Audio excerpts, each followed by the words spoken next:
Beleza. Tá gravando já. Ô Joaquim, eu acho que você pode chegar mais pra cá, ó. Aí... pra aparecer, tem que ficar bem na frente. Vamos rezar antes? Vamos. Em nome do Pai, do Filho e do Espírito Santo. Amém. Vinde, Espírito Santo. Enchei os corações dos vossos fiéis e acendei neles o fogo do vosso amor. Enviai o vosso Espírito e tudo será criado e renovareis a face da terra. Oremos.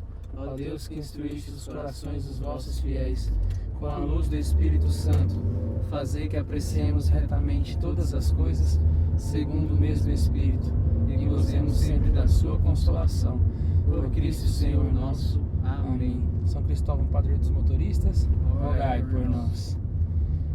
E aí, jovem, estamos começando mais um Santa Carona. Você achou que a gente tinha acabado, mas não acabou. Agora a gente tá de câmera nova, estamos de áudio novo e de convidado novo. Olha só, pra você ver. Então, antes de começar, eu queria pedir para você curtir nossa página no Facebook e não esquecer de publicar no seu Facebook também, para o pessoal saber e compartilhar a palavra, beleza? Meu nome é Guilherme. Eu sou o Abner. Eu sou o Eduardinho. Joaquim. E a gente tá começando um Santa Carona. Abner, você já partilhou algumas vezes alguns testemunhos seus que você não nasceu católico, né? Você se converteu depois. E que parece que você é o único católico da sua família. Na minha família eu tenho algo parecido. Não é a família toda, só meu pai biológico que é. E graças a Deus a gente aprendeu a lidar com isso ao longo do tempo. E como é que foi pra você ao longo do tempo com tudo isso, sabe? Foi um processo, foi muito tempo, assim. No começo, quando eu comecei a caminhar, eu batia muito de frente com eles. Porque eu queria convencê-los e queria mostrar que eu era católico mesmo. Só que a gente acaba tentando mostrar com o discurso e esquece que aquele que mais convence é o gesto. E eu percebi, quebrando muita cara, que eu precisava ser igreja católica na minha casa antes de falar da igreja católica. Porque eu queria falar muito da igreja católica, mas me esquecia de ser igreja. E igreja católica é mãe. Eu defendia a igreja em casa de maneira muito agressiva. E você sabe que ação-reação, né? Você desrespeita, você também é desrespeitado. E eu cheguei à conclusão de que eu estava defendendo uma igreja que é mãe. E mãe, quando vai falar com o filho, mãe que é mãe de verdade, não chega batendo, não chega agredindo. Mãe senta no colo e conversa, olha no olho. Então eu descobri que eu precisava ser essa presença da igreja. E foi assim, com muito tempo, com muito atrito, com muita dificuldade. Hoje, graças a Deus, temos todas as dificuldades de uma família normal, mas superamos as dificuldades religiosas. Isso é maravilhoso, assim, a gente vive em casa hoje um diálogo muito bom. Hoje, as pessoas que mais me apoiam, inclusive eu estava vendo aqui agora há pouco uma mensagem da minha mãe perguntando como que foi o show que a gente fez agora, se estava tudo bem e que ela estava em oração. Então isso não tem nada que pague. Foi quando sua conversão? Você tinha quantos anos na época? Eu tinha 16. Como é que foi? Do nada, assim? Não. Como é que foi o chamado? Não, né? eu tava... Não, foi muito... Deus armou uma armadilha muito boa, assim. Eu tava gostando de uma menina na escola e aí ela me chamou pra ir no grupo de jovens. Aí eu fui e de lá nunca mais saí. Isso há 13 anos. Ela de certo saiu e você ficou? Ela se mudou, né, de cidade e tal. E a gente perdeu o contato, ficamos sem contato durante muito tempo. E depois ela reapareceu e recentemente eu tive a honra imensa de cantar no casamento dela. Nossa. Eu falei pra ela que eu estava ali no dia do casamento dela, no final da celebração, eu fui até a entrada da igreja onde ela estava cumprimentando os convidados e disse que eu era muito grato a ela, porque se eu podia cantar, se hoje eu canto para Deus, se hoje a minha música ela tem um sentido, foi porque um dia ela me apresentou esse sentido. Então a gente não tem muito mais contato por causa da correria, mas a amizade permaneceu, graças a Deus. Que legal. Eu queria fazer uma pergunta. Pode fazer. Como foi esse processo de início na Igreja Católica, você receber os primeiros sacramentos? Eu vi em uma entrevista sua, você falou assim que você nunca vai esquecer da sua primeira comunhão, foi isso, né? Uhum. Então eu queria que você contasse, como que foi esse sentimento? Foi incrível, assim, quase indescritível. Porque eu tinha consciência já da presença de Jesus na Eucaristia, e o meu batizado, óbvio que eu tinha consciência da importância do batismo, do nascer de novo, mas eu olhava o batizado como uma condição para comungar Jesus. Então eu sabia que eu só podia comungar se eu fosse batizado. Então eu desejava aquilo, ansiava que eu tinha um anseio absurdo em comungar. E porque eu participava das missas com os meus amigos, porque eu comecei a caminhar no grupo de jovens, isso com 16 anos. E aí eu participava das missas aos domingos, a gente combinava e ia aquela galera na missa das 7 horas da manhã no domingo. Caramba. 7 da manhã. 7 da manhã. Como se não tivesse outro horário. Porque no domingo à noite era o grupo de jovens. Ah, tá. Então a gente ia à missa de manhã para poder ir no grupo à noite. O nosso é o inverso. Aí, o grupo de vocês é domingo de manhã? É domingo de manhã e a gente vai na missa à noite. Eu tinha consciência porque eu participava da missa e era uma experiência tão boa, eu sempre conto isso. Os meus amigos, eles se revezavam. Cada domingo era um que vinha no meu ouvido e falava assim: hoje eu vou comungar por você. Porque eles sabiam que eu não podia ir comungar. Então, e eu chorava muito na hora da comunhão porque eu queria ir e eu não podia. E eu senti ali que quando eles me diziam isso, eu podia experimentar o que é amizade de verdade, que chega onde você não consegue chegar, que vai onde você não consegue ir, que é o teu braço quando você não consegue esticar o braço. E aí eu percebia que era como se eles levassem o meu coração para o altar. Já que você não pode comungar Jesus, a gente vai levar o seu para ele comungar.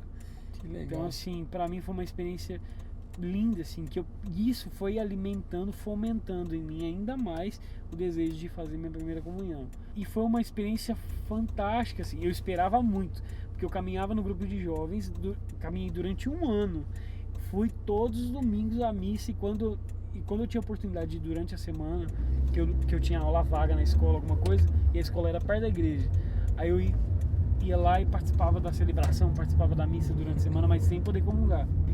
E aí eu esperei muito, mas muito, muito, muito, e isso gerou uma ansiedade enorme em mim, porque eu sabia, vou ser batizado, vou comungar Jesus pela primeira vez, vou morrer. Então eu imaginava assim, vai acontecer uma coisa sobrenatural, um negócio doido. E quando o padre colocou o corpo na minha boca, o corpo de Jesus na minha boca, aquela sensação, eu fiquei decepcionado na hora, porque eu achava que o corpo de Jesus tinha outro gosto e não um gosto de trigo. E aí aquela decepção momentânea, eu falei, meu Deus, é esse gosto? Não era isso que eu Não era isso que eu imaginava. E aí eu comecei a chorar compulsivamente, porque eu achei que eu não tinha me preparado direito para a comunhão, por isso que Jesus, que eu estava sentindo gosto de trigo, que o gosto de Jesus era outro. E aí eu chorei muito decepcionado comigo mesmo e com a situação. Mas algo me veio ao coração assim que eu nunca mais vou esquecer. Eu acho que se eu posso dizer que nesses 13 anos de caminhada eu escutei a voz de Deus, foi nesse dia, assim, que eu ouvi exatamente isso. Eu sou mais simples do que você imagina. Nossa! E se eu posso dizer, nesses 13 anos, assim, olha, eu ouvi a voz de Deus um dia, foi nesse dia, no dia da minha primeira comunhão, e que eu nunca mais esqueci. Eu sou mais simples do que você imagina. Então, todas as vezes que eu comungo Jesus, que eu sinto aquele gosto de trigo, ou quando eu olho ele no ostensório, eu sempre lembro disso. Eu sou mais simples do que você imagina. Meu Deus. Teve alguma coisa em específico na igreja que quando você foi passar pelo seu processo foi o que mais te encantou? É claro que o que converte nosso coração é Cristo, mas alguma coisa na igreja que foi mais convidativo, assim? Era não sei se essa pergunta certa que eu queria fazer. Acolhida. Eu me senti assim, os meus amigos Por isso o grupo de jovens é extremamente importante ter acolhida. Isso a gente vê que é uma dificuldade que se tem hoje na igreja, mas graças a Deus, Deus me colocou numa situação onde tinham pessoas muito dispostas. Os meninos, as meninas do grupo de jovens, eles grudaram literalmente em mim durante um bom tempo. Então a gente se falava todo dia, e era assim, colocando aí 13 anos atrás, tinha WhatsApp, na verdade não tinha nem Orkut.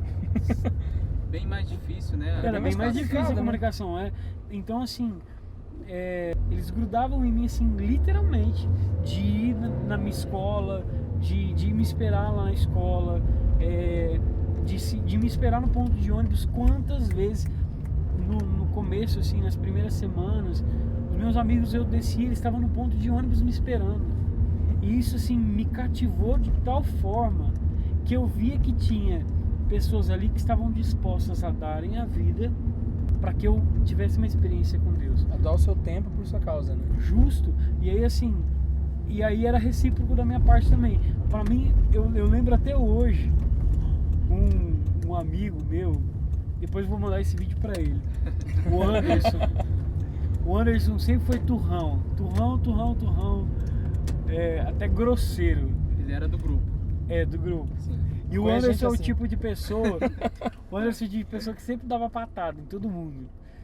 E ele sempre falava a verdade, assim, pessoa que não filtra muitas coisas, fala o que vem na cabeça. Eu amo demais ele. E eu lembro até hoje, ele me deu um esmilinguido, escrito assim: "Ei, seu pateta, conta comigo." Eu chorei de ler isso. Gente, tá chamando de pateta, que bonito. Então assim, o que mais me encantou foi a acolhida, assim, de início. E depois eu fui me apaixonando por aquele que estava por trás da acolhida. Descobriu o dom da música? Você já tinha ele antes ou você descobriu dentro do grupo? Cara, eu sempre falo que eu sou cantor de chuveiro. Então eu descobri que eu gostava de cantar dentro do chuveiro, assim, com um vidro de shampoo na mão. Meus pais batendo na porta: "Sai logo desse banho." Foi ali que eu descobri que eu gostava de música. Mas foi na igreja que aí, assim, eu tive um sentido para minha música. E foi naturalmente. A gente estava numa roda de amigos, alguém pegou um violão e começou a tocar. Era: "Ninguém te ama como eu, ninguém te ama como eu." Aí, nossa, pra mim mexeu tanto aquilo, me tocou tanto o coração, que eles perceberam isso no momento que eu tava ali me entregando naquela música. Vamos cantar com a gente no grupo. Foi onde comecei a cantar aí. Eu me identifiquei muito com isso, só que eu não canto, eu prego no chuveiro. Aí minhas pregações eu sempre preparo elas no banho antes de sair. Coloca aqueles assim, que organiza os vidros de shampoo, né? Prega pros shampoo. Eu prego pros azulejos, olha assim: "Mas Deus ama você." Pegando esse gancho aí, Abner, a gente sabe que a nossa música católica é muito rica, né? Começando aí por Padre Zezinho, Padre Joãozinho, vai subindo, né?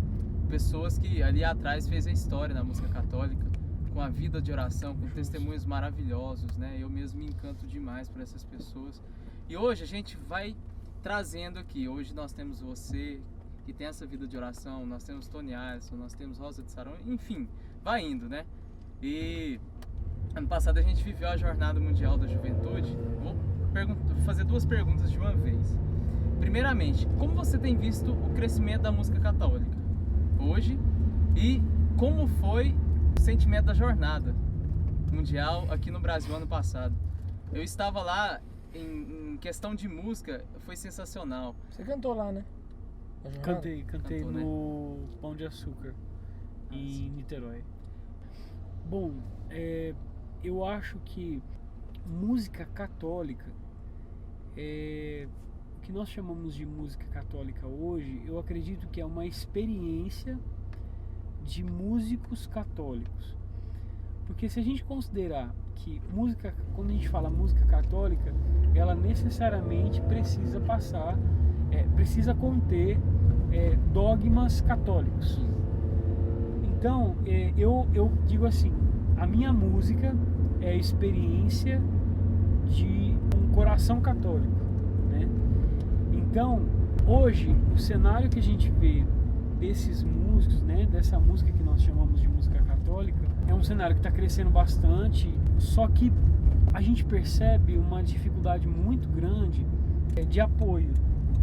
E vocês sabem também, hoje, se você quer fazer uma coisa secular, é muito fácil. Você vai fazer algo com um cunho religioso, com um cunho católico, é muito difícil. É uma dificuldade absurda, né? Então, acho que cresceu bastante, mas ainda falta apoio. Uma vez uma pessoa me perguntou assim, olha, a gente queria fazer um grande evento, mas aí a gente falou com uma pessoa lá que canta, uma moça que canta, e aí a gente achou que ela que a gente não ia ter que dispor de nenhuma estrutura para trazê-la. E eu acho isso muito errado, porque tem que evangelizar mesmo, tem que falar do nome de Deus, tem que falar da igreja, mas não é justo que ela peça uma estrutura para poder realizar aquilo. Aí eu falei para a pessoa, olha, vamos pensar bem. Quando você tem um crucifixo na sua casa? Tem. Aí eu disse, pronto, quando você olha para a cruz de Jesus, aquele objeto te leva ao amor dele? A pessoa disse para mim, sim. Tá. Mas essa cruz você ganhou ou você foi lá na livraria e adquiriu? Aí eu fui lá na livraria e adquiri. Pronto. Mas essa cruz continua te levando ao amor de Deus. Sim. Pronto. A mesma coisa é um músico católico, que às vezes não tem apoio, mas que também te leva ao amor de Deus. Qual a diferença do cara que faz o crucifixo entalhado na madeira e do cara que pega um microfone para cantar? Ambos levam Deus pela arte. Então, assim, eu acho que hoje falta um pouco dessa visão de apoio aos músicos, né? De apoio e também, assim, uma consciência de que a arte, ela alcança onde a gente não pode alcançar. Então, assim, a música, ela chega onde o discurso não consegue mais atingir. Eu acho que quando as nossas paróquias apoiarem os músicos, quando os músicos abrirem os olhos para essa realidade, o cenário da música católica vai crescer ainda mais. Já cresceu muito, mas eu acho que tem potencial, né, para crescer ainda mais. Nesse ponto, eu acho que os evangélicos investem mais do que a gente. Muito mais. Né? Por isso que você encontra tantas bandas assim, evangélicas que são muito boas. E se você for fazer um comparativo, não tem tantas assim. Às vezes porque não tem incentivo para poder aparecer, né? Talvez nem ficam conhecidas essas bandas católicas. E aproveitando que a gente está falando de música católica, eu também falo para os músicos que se dizem católicos, nós que nos intitulamos músicos católicos, nós precisamos ser fiéis aos dogmas da igreja, nós precisamos ser fiéis àquilo que porque senão a gente não pode dizer que é música católica. Eu achei bonito que o Tony Allison disse no Troféu Louvemos, ele disse assim, eu sou músico, mas antes de ser músico eu sou católico. Então achei muito, muito bonito da parte dele dizer isso. Então, assim, nós precisamos dizer naquilo que a gente canta, naquilo que a gente compõe, naquilo que a gente prega. A gente precisa viver, né? Exatamente. A gente precisa inserir em tudo isso a dogmática da igreja. Tudo aquilo que a igreja nos ensina, tudo aquilo que a igreja nos prega, a gente precisa colocar na nossa arte. E aí sim poder chamar de música católica.